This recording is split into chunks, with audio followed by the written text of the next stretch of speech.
ابھی ایران میں بھی ایسے شیعہ موجود ہیں جو قدس جیسے موضوع کے ساتھ ان کا کوئی تعلق نہیں ہے، اور دلیل ان کی یہ ہے کہ فلسطین میں کیسے مظلوم ہیں یہ فلسطینی۔ ان شیعہ علماء کی یہ دلیل ہے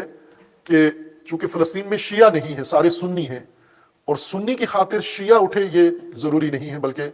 وہ کہتے ہیں یہ جائز نہیں ہے، لہٰذا اپنے مقلدین کو کبھی بھی نہ وہ خود شامل ہوئے یہ علماء، اور نہ اپنے مقلدین کو کہتے ہیں اور اجازت بھی نہیں دیتے، اور پوری دنیا میں ان کے مقلدین نہیں آتے اس قدس ریلی میں یا قدس مظاہرے میں شامل نہیں ہوتے۔ یہ کیوں فلسطین کا یا قبلہ اول کا احساس نہیں کرتے؟ چونکہ وہ سارے سنی ہیں، شیعہ نہیں ہیں۔ اور سنی کیوں نہیں آئے؟ شیعہ تو چلو دلیل تھی اس کے پاس کہ وہاں سنی ہے اور ہمارا فریضہ نہیں بنتا سنیوں کو بچانا، تو سنی کیوں نہیں آئے قدس کو بچانے کے لیے، اقصی بچانے کے لیے، اور ملت فلسطین کے دفاع کے لیے سنی کیوں کھڑے نہیں ہوئے؟ سنی اس لیے کھڑے نہیں ہوئے کہ امام خمینی شیعہ ہیں، اور شیعہ رہبر نے یہ کال دی ہے، یہ دعوت دی ہے کہ آپ قدس کی آزادی کے لیے کھڑے ہوں، لہٰذا اگر ہم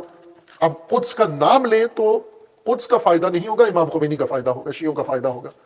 اور یہ بعض متعصب سنیوں کے اندر یہ بات پائی جاتی ہے، جیسے فلسطین کی سنیوں نے نہیں مدد کرنی چونکہ ایران کر رہا ہے اور ایران شیعہ ہے، یا باقی دنیا کے شیعہ مدد کر رہے ہیں۔ یہ اسرائیل کے ظلم سے بھی زیادہ بڑا ظلم ہے، یہ مجرم زیادہ بڑے مجرم ہیں، جو ایک یہ کہہ رہا ہے کہ فلسطین کے لیے آواز نہ اٹھاؤ چونکہ وہاں شیعہ نہیں ہے، اور دوسرا یہ کہہ رہا ہے کہ فلسطین کے لیے آواز نہ اٹھاؤ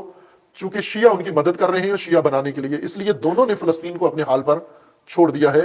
یہ جرم، یہ ظلم اسرائیل کے ظلم سے زیادہ گنونا ظلم ہے، یہ جو مسلمانوں کی طرف سے ہو رہا ہے، دونوں طبقات کر رہے ہیں۔ اسرائیل شیعہ سمجھ کر یا سنی سمجھ کر، اول تو فلسطین میں کوئی شیعہ نہیں ہے، اردن میں شیعہ نہیں ہے، مصر میں شیعہ بہت قلیل ہے، نہ ہونے کے برابر ہیں، ان کو نہیں کہہ سکتے کہ جمعیت شیعہ ہے۔ یہ ایسے ممالک ہیں جہاں تشیع کی آواز پہنچی ہے لیکن پنپنے نہیں دی گئی، طاقت کے ذریعے اس آواز کو دبایا گیا، بند کیا گیا، لیکن قدس و اقصی و فلسطین کا موضوع یہ اسلامی موضوع ہے، یہ شیعہ سنی نہیں ہے۔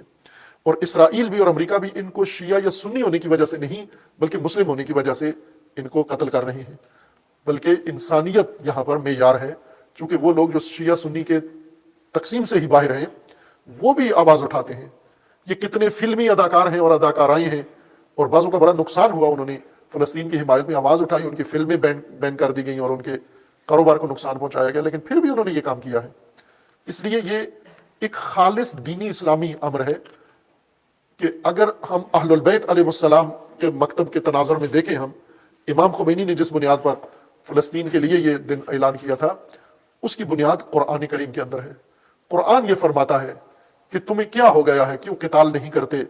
جبکہ وہ عورتیں مرد جو اسیر ہو چکے ہیں فریادیں کر کے کہہ رہے ہیں کہ خدایا ہمیں اس ظالم بستی سے آزاد کر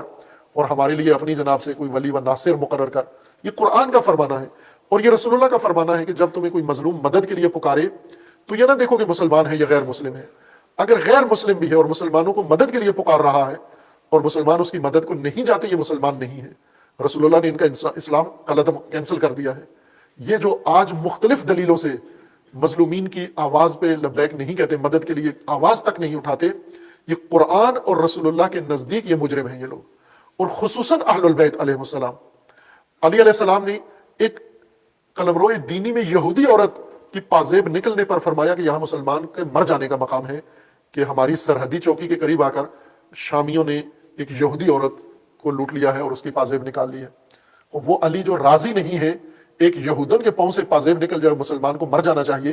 آج اتنے دنوں سے تقریباً 168 دن ہو چکے ہیں اور مسلسل یہ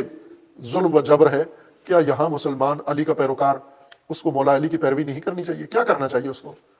اور اسی طرح دیگر ائمہ اہل البیت اور خصوصاً امام حسین علیہ الصلوۃ والسلام کا نام لینے والے، ان کے مکتب میں اور ان کی عزاداری کرنے والے، خوب یہ ہم تاریخ ہمیں بتاتی افسوسناک پہلو کہ کربلا میں نہیں پہنچے، نہ شیعہ پہنچے نہ سنی پہنچے، یہ مسلمات تاریخ میں سے ہے۔ اس وقت دونوں جماعتیں موجود تھیں، حجاز میں مکہ و مدینہ و طائف میں سنی تھے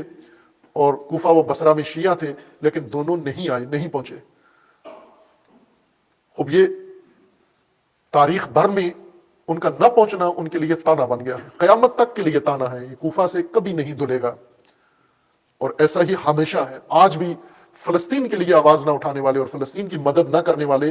وہ کوفیوں سے بھی بدتر کہلائیں گے، اور یہ تانا تاریخ میں قیامت تک ان کے لیے لکھ دیا جائے گا، اور ظاہر ہے کہ پھر اللہ کے سامنے ان کو جواب دہ ہونا ہوگا بھرپور طریقے سے۔ چونکہ ابھی ظلم جاری ہے، پہلے تو یوم قدس ہوتا تھا، صرف مسجد اقصیٰ میں کوئی تشدد ہوتا تھا مسلمانوں پر ماہ رمضان میں، انہیں نماز نہیں ادا کرنے دی جاتی تھی، عبادت نہیں کرنے دی جاتی تھی، لیکن اس وقت جو کچھ ہو رہا ہے اور پھر اسی اسنا میں قدس بھی آ گیا ہے، تو یہاں پر تو یوم القدس فیصلہ کن ہونا چاہیے، فیصلہ ساز ہونا چاہیے، یعنی امت مسلمہ ساری اس طرح کا قدس برپا کرے، انتفاضہ برپا کرے کہ قدس کے دن ہی انشاءاللہ یہ مجرم سارے اس ظلم سے باز آ جائیں اور یہ ظلم ختم ہو جائے، اور وہ مجبور ہو جائیں یہ ظلم ختم کرنے پر۔ یہ قدس دباؤ ڈال سکتا ہے اگر قدس کے بارے میں ہم لوگ سنجیدگی اختیار کریں اور شعور آ جائے ہمارے اندر، ہم نہ کریں یہ کام جو جن کے اندر ہم مبتلا ہو چکے ہیں یا